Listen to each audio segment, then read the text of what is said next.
Are you constantly losing games by one action, wishing you had a few more plays in your arsenal or a better understanding of sequencing?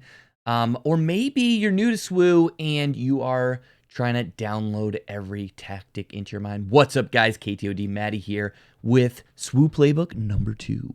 That's right. I've identified a few more concepts, probably three concepts that I think will help you win more games, have a better understanding of Star Wars Unlimited and the action phase in specific. I think that's where a lot of people get in trouble. We're starting to see a lot more aggro tempo decks in the meta. Shout out to my last video. I'm done playing control. And one thing I want to address is some of these action sequence and plays that you can employ because the roles are not as clearly defined when you're playing some of these mirror matches or similarly styled decks. And so having a good understanding of things like baiting out your opponent, making value trades, time walking when you can, all these different concepts are really important to navigating these tricky matchups as the game starts to look like it's a little more tempo aggro focused. And so I am going to highlight some of the cards that I love that I'm playing with and how to employ them, how some common cards other people are using and how to trick them or, kind of blank them. It's kind of similar to what a time walk means. And so, yeah, I think this video is going to rock. I think it's going to be super helpful and I am excited to get into it. You just watched that intro and you're new to TCGs or maybe didn't play Magic back in the day, you're asking yourself or asking me at the computer screen, Maddie, what the heck is a time walk? What are you talking about? Essentially boiled down, a time walk is the ability to kind of like cheaply take an extra turn. What you're doing is you are disrupting your opponent's turn to kind of stop them from being able to do anything in a certain action phase. Bring it back to the swoo context. So a prime example is your opponent spends all their resources to play Obi-Wan. 6 resources, completely reasonable thing. And you drop a waylay. Oh, this is so zoomed out. You drop a waylay on them, bounce that sucker back to their hand for only 3 resources. Now you have the rest of the turn to kind of do what you want. And so that's essentially, what a time walk means in terms of Star Wars Unlimited. Other applications that you've seen it in, I'm sure, is when I'm looking over here for my different tabs. I'm a tab boy. All right. Being a tab boy today on the side channel. Okay. Another application would be you early claim and you spark a rebellion and you take their own only play for the turn or Akira. That would be a way to time walk your opponent. I've been talking about some of the decks that I like to play right now. Yellow Han. I'm playing a lot of Fennec Red. Shout out to the Fennec boys in the Discord. And using cards like Spark a Rebellion and Kira to essentially take your opponent's only turn for the play is such a powerful thing, especially with Spark. It's so cheap, and then you kind of like the Waylay example, you can kind of do what you want. But I mean, Kira also works, being able to not only stop them from doing what they kind of had planned and basically gumming up their whole turn. They have to pass a bunch of times or just claim. She's a 3/5, so she's pretty formidable in that respect. So, kind of talking about the concept of time walking, those are some examples of how you can do it, but you also want to be aware of what your opponent can do. If you are playing against Cunning, right, you probably don't want to pay 6 resources and slam out an Obi to their 4 open resources, right? So those are, this is the concept of time walking and being aware of it. And this comes down to sequencing. It could start the turn earlier, whether maybe you don't attack with a unit to be able to set up this time walk play, or it could be when you're resourcing your opening hand. If they're a yellow hero deck, they might, and they're on the play, they might go ahead and spark you on your first turn and time walk you, right? Another application of this, and it can get boiled down a little bit, is when you are on the play or on the draw against, say, a a deck that plays Sabine. You might need to, when resourcing, be aware that you don't want to play something that can die easily to Sabine on the first action of their turn, unless we'll talk about later. You're kind of baiting them. That's another turn concept I will talk about. So while that isn't necessarily a time walk, it kind of is in that you get value traded on for your first turn play. So what this comes down to is either resource decision or sequencing decisions to avoid getting time walked, or conversely setting yourself up to time walk your opponent. A very common thread that I've seen, and I've been playing some Yellow Han against some of these blue hero decks, is setting up a where is he, DJ, right? Any leader that really deploys after 6 or after does not like to see a DJ unless they have open resources to kind of take him out quickly. So one thing that I've been trying to do is set up a DJ play to obviously stop them from deploying, but also stop their only turn for the play. You can get to these situations, the Han deck plays a lot of those same cards. So what you can do is you can start to whittle them down on cards between, playing things like Kira, cunning and stripping a card, presenting threats that they have to deal with, things like that. And then all of a sudden, you might even have intel on what's in their hand, or playing around what the worst possible scenario is, say a Luke, you can go ahead and DJ something and get them off that play that you're really worried about, essentially time walking them. Because some of these things come down to an attrition war. You wouldn't slam it out the first thing, just like you wouldn't play a cunning into a bunch of open mana and pump your guy. I might have done that recently and kind of goofed that up, but we all make mistakes. But the essential thing to get here is that you need to be mindful of ways that your opponent can time walk you and how you could set yourself up to do it. In my first swoo playbook video, I talked about the early claim. The early claim gets piggybacked with this concept like this of trying to time walk your opponent. So not attacking with your R2 or C3PO or even something with a little more girth, because you want to really disrupt their next turn. And so that's like an advanced concept and something that you should try to work into your games to get better at Star Wars Unlimited.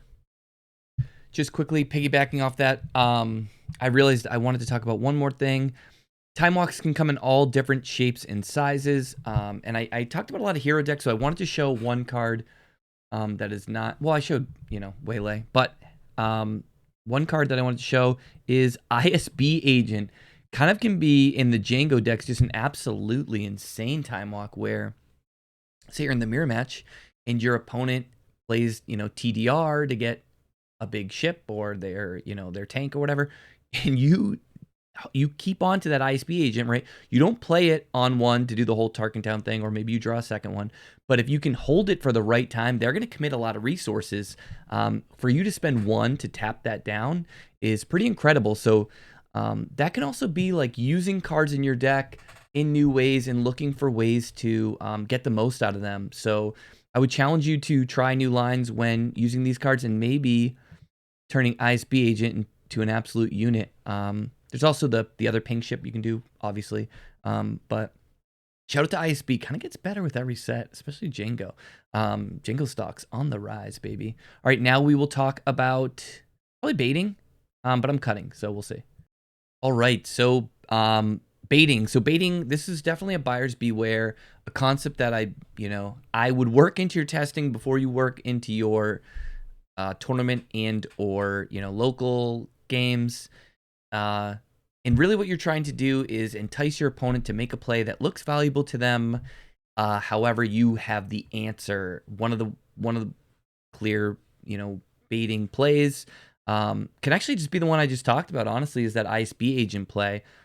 You've essentially represented very little resources. So when your opponent is calculating how they can kind of get disrupted, the list goes, very narrow. And so they're like, oh, he only has one resource. There's no good to me dead. He can't play the P38. I'm clear to do what I need to do. Not accounting, and and here's the other thing, maybe you've already played the ISB. That's a really nice way to do it, because now you've narrowed, they've considered ISB. They're like, he'd have to have a second ISB agent, right? you do. So that is a way to bait your opponent. You maybe almost miss sequence or take some value earlier in the action phase, representing only the one resource where, again, they feel clear to make their move with that TDR, and you actually have it this time. And a great way to do that is to have already played the card. I played a recent playtesting match where I actually had 2 DJs kind of in the opening, opening hand. I had one, resourced it, drew another, and I decided to play out the second DJ on, as just a 3/5 to fight for the board, knowing full well that my actual plan was to to DJ their resources away because it was a leader that deployed later. So I wanted to kind of get in their head that was off the table a little bit.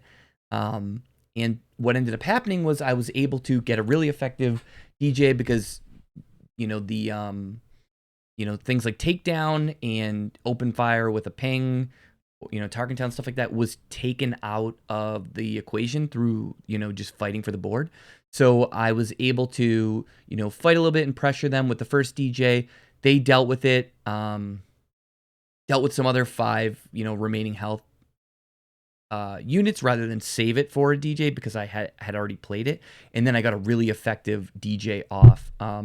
That's another way to bait your opponent, is to present the first copy of a card, knowing full well you have the second one, and they kind of whittle down their choices. So that would be showing, the DJ example, showing the ISB example, and just showing you the cards. That ping paired with Django, really important. And then again, using that resource ability to steal and then eventually discard with Han is just so potent. Probably one of the strongest things you can be doing in the game. And so another really powerful play that I've kind of found lately is when your opponent wants to, wait for the perfect cunning, you actually can tap out of resources and use Bamboozle. I've been playing against a lot of cunning decks lately, and that's a play that I've gone to time and time again, not only to set up where they want to cunning their guy and you have the free tap.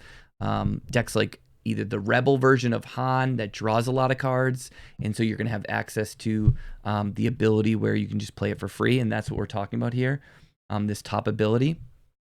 Or I've been playing Fennec with the Rebel package and using C3PO and making sure I have extra cards, or just noticing like, hey, I need to 2-for-1 myself here to lose some value to gain a huge tempo advantage. And that's, that could probably be its own topic, honestly, but we'll just broach it here, and maybe in coaching 3, we'll talk a little bit more about that. But that's another way to bait your opponent. They think they're all set to tap out for a TDR, tap out for a value cunning. You've tapped out, maybe again, using some, early sequencing instead of saving up resources when you don't have what you want. You're kind of like, hey, I'm in the clear. Go for it, and then kind of blowing them out there and taking a big advantage. So that would be some examples of baiting with either presenting a card early that you already have 2 of, so they think it's off the table, or using very little resources, whittling down their decision tree, but having the answer. And then another play line that I found lately, and it's pretty minute. It's just kind of when one with Quinlan, but I think it's good to talk about because it covers some other issues. Is like or some other ways to get through this concept. Is I've been presenting Ezra, right, just as a turn 3 play, and this is in the context against Sabine. I'll present an Ezra on turn 3, knowing full well that what they want to be doing when they see an Ezra, not everyone, but a lot of people see Ezra and they want to get rid of it right away. So what are they going to do? They're going to claim earlier than I am, and they're going to ECL K2. Ouch, that definitely hurts. It's not something I want to see. But what it does is it gets their ECL off the board, and it sets up my Quinlan. I'm talking in the context of Quinlan Tarkentown. It sets up my Quinlan to answer with a 4-cost unit like Akira or, like another K2, and ping it down. So what I've done is maybe where I would have played a, I would have played a 3/5 on that turn. I'm gonna present Ezra, entice them to use that ECL earlier for a nice value and to deal with something that's kind of scary, right? Ezra can really snowball the game, breaking, the action economy there. I've talked about that before. And then, hitting them back. So that would be a way to kind of like, another card which isn't in play, and I don't think I'd really want to play it, is like something like a Shock T or something, like a Rogue Operative, right? Like something that kind of like, oh man, I need to kill this immediately. I can kill it and get a value trade on them, and they can't really, deal with it right away. So it looks like juicy, and then but you do have the answer, kind of like in the time walk scenario, or in the earlier scenarios that I just talked about. So that was one thing that I used a lot against Sabine in my testing and in my recent 1K, and it worked out really well, because not only did it let me deal with their fourth turn really well, it also let me get a powerful resource out of them, which was obviously the what's it called, ECL. So that would be something I'd be looking to do in my decks. How can I entice my opponent and take advantage of that, given the things that are really strong in my deck? Maybe you're presenting something easy to trade into to set up a more powerful barrage, because you can get more targets with that, or whatever. But that's a great example of how that I've used that second concept there to bait my opponent into something pretty juicy for me. All right, and so the last thing I wanted to talk about a little bit was, coming up with tricky ways to get good value trades. One of the most popular cards, new cards, I would say, is Hu Yang. Early testing, we're seeing a lot of Hu Yang. Whether or not it sticks around remains to be seen.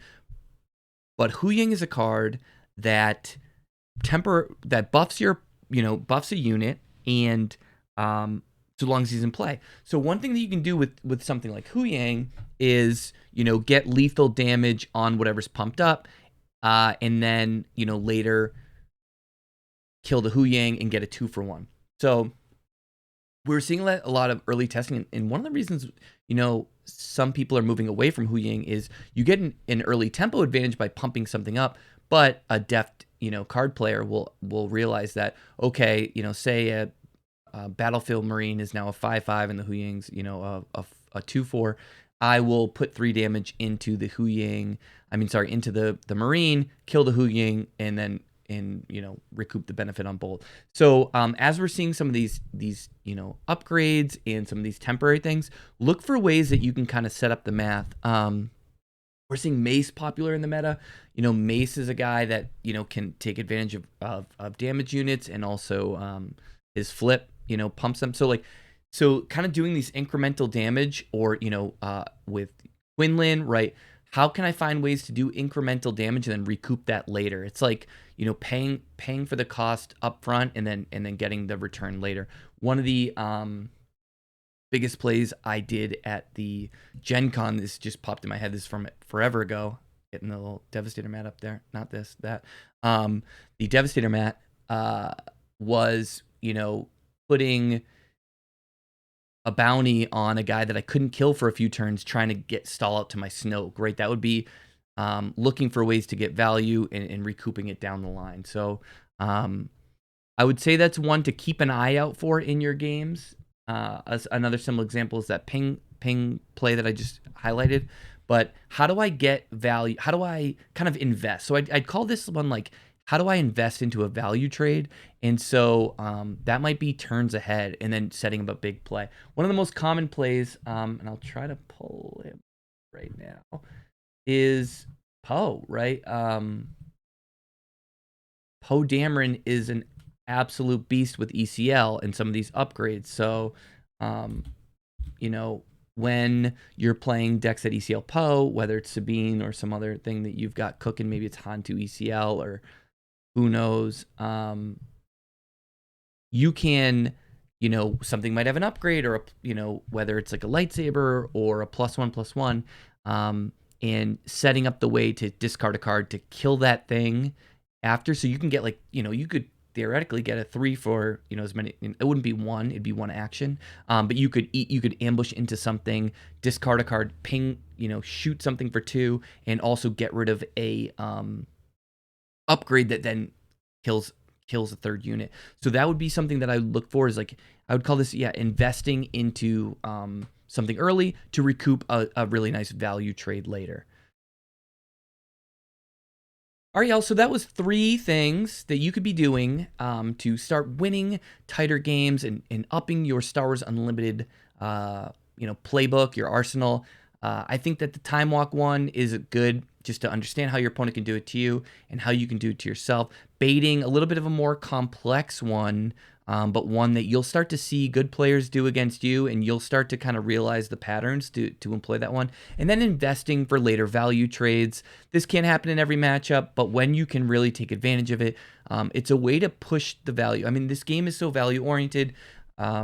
You know, other than control, it seems like things are starting to kind of meld into these tempo-y, you know, unit-based attack and find value that way. So when you're in the trenches, when you're, you know, against other very heavy unit-based decks, you need to start to use these strategies to creep out extra value, and the more value you eke out in a game is going to lead to more wins. So hope that helps. If you have examples of the things that I've talked about that are new that I didn't cover, I'd love to hear them in the comments.